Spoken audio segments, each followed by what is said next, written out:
Hello મિત્રો, સ્વાગત છે તમારું ફરી એક આજના વિડીયોની અંદર। મિત્રો આજના વિડીયોની અંદર આપણે આજની આગાહી વિશે વાત કરવાના છીએ। મિત્રો આજે તારીખ થઈ છે 2/6/2026 ને વાર થયો છે મંગળવાર। આજે મંગળવારની રાત્રિનું વાવાઝોડું અને સાથે મોટી આગાહી વિશે વાત કરીશું। આજે ગુજરાતમાં વાવાઝોડું ટકરાવવાનું છે ને ભૂકા બોલવાના છે, સાથે 2 ઇંચ વરસાદનું પણ જોખમ અહીંયા છે। ગુજરાતના દરિયા કિનારે પણ વાવાઝોડું આવી ગયું છે, તો કયા જિલ્લામાં વધારે અસર થશે, કયા તાલુકામાં વધારે અસર થશે એની પણ આજના એક વિડીયોની અંદર વાત કરીશું। ને વાવાઝોડું ક્યારે ને કઈ જગ્યાએ પહોંચશે એના વિશે પણ વિડીયોની અંદર વાત કરવાની છે, અને સાથે આગામીના દિવસોની હવામાન વિશે પણ વાત કરવાની છે। અંબાલાલ પટેલની મોટી આગાહી છે એના વિશે પણ વિડીયોની અંદર વાત કરવાની છે, એટલા માટે આજનો આ વિડીયો તમે એન્ડ સુધી જોતા રહેજો। આજનો આ વિડીયો તમને પસંદ આવે તો વિડીયોને એક લાઇક કરી દેજો। તમે આપણી આ ચેનલ ઉપર નવા હોય તો ચેનલને પણ સબસ્ક્રાઇબ કરી દેજો, અને કમેન્ટમાં ખાસ જણાવજો કે આપણો આજનો વિડીયો તમે કયા ગામમાંથી અને કયા જિલ્લામાંથી જોઈ રહ્યા છો, અને સાથે એ પણ જણાવજો કે તમારી સાઈડ અત્યારનું વાતાવરણ કેવું છે, કે વાવાઝોડાની અસર જોવા મળી રહી છે કે નહીં એ પણ ખાસ કમેન્ટમાં જણાવજો, જેથી કરીને નવી અપડેટ્સ વિશે આપણને ખબર પડી શકે। તો હવે વિડીયોની શરૂઆત કરી લઈશું। મિત્રો હાલ ગુજરાતમાં પ્રી મોન્સૂન એક્ટિવિટી ખૂબ જ સક્રિય બની છે। અમદાવાદ, ગાંધીનગર, વડોદરા અને અન્ય શહેરોમાં છેલ્લા કેટલાક દિવસથી તાપમાન 40 થી 42 ડિગ્રી સુધી પહોંચ્યું હતું, પરંતુ હવે વાતાવરણમાં ભેજ વધતા વાદળછાયું વાતાવરણ અને વરસાદી સિસ્ટમો સક્રિય થઈ છે। હવામાન વિભાગના જણાવ્યા મુજબ આગામી 5 દિવસ સુધી હળવાથી મધ્યમ વરસાદની શક્યતા છે, સાથે ગાજવીજ અને તોફાન પવનની પણ જોવા મળી શકે છે। આ બદલાવતા હવામાનને કારણે લોકોને ગરમીમાંથી રાહત મળશે અને ચોમાસાની એન્ટ્રીમાં અનુકૂળ પરિસ્થિતિઓ ઊભી થઈ રહી છે।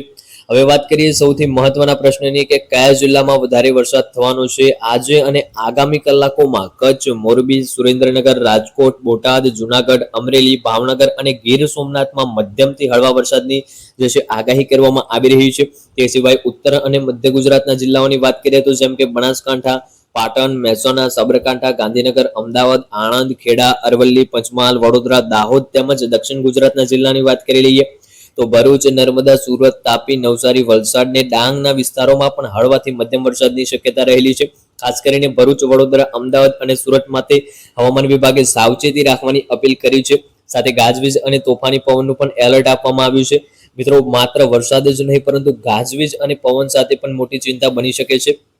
હવામાન વિભાગના જણાવ્યા અનુસાર સૌરાષ્ટ્ર અને કચ્છના કેટલાક વિસ્તારોમાં 40 થી 50 કિલોમીટરની પ્રતિ કલાકની ઝડપે પવન ફૂંકાઈ શકે છે। અનેક જિલ્લા માટે આગામી કલાકો માટે હાઈ એલર્ટ જાહેર કરવામાં આવી રહ્યું છે। ગાજવીજ દરમિયાન ખુલ્લા મેદાનમાં ન રહેવું, ઝાડ નીચે આશરો ન લેવો, વીજ થાંભલા અને હોર્ડિંગ્સથી દૂર રહેવું, જરૂરી ના હોય તો ઘરની બહાર નહીં નીકળવું, આવી પણ સાવચેતીઓ સરકાર દ્વારા અત્યારે આપવામાં આવી રહી છે। સાથે વાત કરીએ તો ચોમાસું ક્યાં પહોંચ્યું। હવે વાત કરીએ સૌથી રાહતની વાત અને મોટા સમાચારની વાત તો હવામાન વિભાગના વૈજ્ઞાનિકોના જણાવ્યા મુજબ આ વર્ષે ચોમાસું સામાન્ય સમય કરતાં થોડું મોડું છે। સામાન્ય રીતે 1 જૂનની આસપાસ કેરળમાં પહોંચતું ચોમાસું હવે આગામી થોડા દિવસોમાં કેરળ પહોંચે તેવી શક્યતા વ્યક્ત કરવામાં આવી રહી છે। જ્યારે કેરળમાં ચોમાસું સત્તાવાર રીતે પ્રવેશ કરશે ત્યારબાદ ધીમે ધીમે તેની અસર ગુજરાત તરફ પણ આગળ વધશે। હાલ જે વરસાદી માહોલ જોવા મળી રહ્યો છે તે પ્રી મોન્સૂન એક્ટિવિટીનો ભાગ છે, અને આવનારા દિવસો માટે વધુ વિસ્તારોમાં વરસાદી માહોલ સર્જાઈ શકે છે। તો મિત્રો આજની સૌથી મોટી અપડેટ એ છે કે ગુજરાતમાં હવામાનનો મોટો પલટો શરૂ થઈ ગયો છે। આગામી દિવસોમાં વરસાદની શક્યતા, અનેક જિલ્લામાં ગાજવીજનું એલર્ટ, 40 થી 50 કિલો પ્રતિ કલાકની ઝડપે પવન, ગરમીમાંથી રાહત અને ચોમાસાની એન્ટ્રી હવે નજીક જ છે। તમારા વિસ્તારમાં વરસાદ પડ્યો કે નહીં એ કમેન્ટમાં ખાસ જણાવજો, અને વિડીયો તમને ગમ્યો હોય તો વિડીયોને એક લાઇક કરી દેજો। ચેનલ ઉપર નવા હોય તો ચેનલને પણ સબસ્ક્રાઇબ કરી દેજો, અને તમારા મિત્રોગણમાં પણ આ વિડીયોને શેર કરી દેજો, જેથી કરીને લોકોને તાજી અપડેટ મળતી રહે। તો આજનો વિડીયો આપણે પૂર્ણ કરીશું। વિડીયો તમને પસંદ આવ્યો હોય તો વિડીયોને એક લાઇક કરી દેજો। મળીશું આગળના વિડીયોમાં, ત્યાં સુધી જય ભારત, જય હિન્દ।